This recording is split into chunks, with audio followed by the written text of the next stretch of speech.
Sisters and brothers, we are here today on this beautiful spring morning. I couldn't think of a better place to be, to say that we are determined to place ourselves between the nuclear madness and the children of the earth. Right. It's a very simple kind of statement, but that's why we're here. It's interesting, in the midst of the growing racism and anti-Semitism that we're seeing in this country and around the world, that there is now a campaign among certain pseudo-scholars to maintain that the Nazi Holocaust, which destroyed millions of Jews and other innocent people in the crematoria of Nazi Germany, never even happened. And it is precisely this kind of moral amnesia that the people who run the power industries of the society and the people in government would like us to become the victims of. But we are here to say that we are not going to forget. This is the second anniversary of 3 Mile Island. It is a sacred day in our memory because we commemorate the victims, the residents in Middletown, Pennsylvania, and Harrisburg, the victims of nuclear technology all over the world. We are not going to forget. And it seems to me most significant that as we read the New York Times this morning, there is a report of a leak of radioactive gas at a weapons plant in Aiken, South Carolina, the release of active tritium gas, which the officials hasten to assure us pose absolutely no danger to the residents of the area. They say the release is not major, but it's not small either. Well, that's a good line.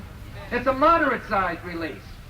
It's not significant in terms of a major health impact that we are aware of right now. Now, for those of us who are not suffering from moral amnesia, it sounds like the folks from the Nuclear Regulatory Agency wrote their script, because that's precisely the message we got at 3 Mile Island.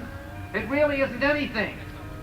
And I'm sure if there were some script writers around in Hiroshima and Nagasaki, they would also have assured us that this was really only a moderately sized atomic explosion. They did say that. They did say that, somebody reminds me. In fact, it is moderate in size only in comparison to the diabolical weapons that are now being launched, that are on the drawing pad, and that are being rushed to the launching pad. I'd like to quote one of our government officials, Governor Brendan Byrne of our own state, who in an amazing statement, which I think many of us wish he would have made earlier in his administration, said, speaking of militarism, in a very powerful kind of address that I'd like to call your attention to, he said the radiation danger from these weapons dwarfs the danger from 3 Mile Island or from every other nuclear generating facility in this country.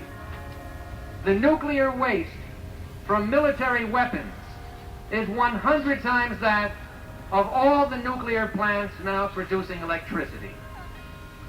And I think it is an important lesson that our governor points out to us, that we must be determined and consistent in connecting the twin-headed monsters of nuclear technology.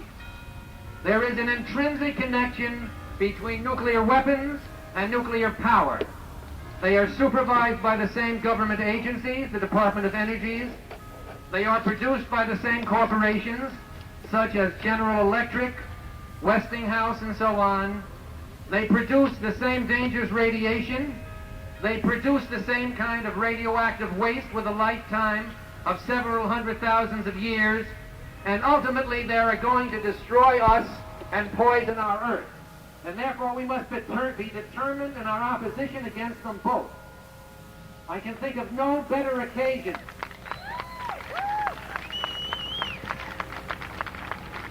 I can think of no better occasion than the anniversary of the accident at 3 Mile Island to make this connection clear and to quote a Soviet cardiologist who recently attended an international conference of physicians outside of Washington, D.C. 100 physicians from all over the world came together to address themselves to the medical effects of nuclear war.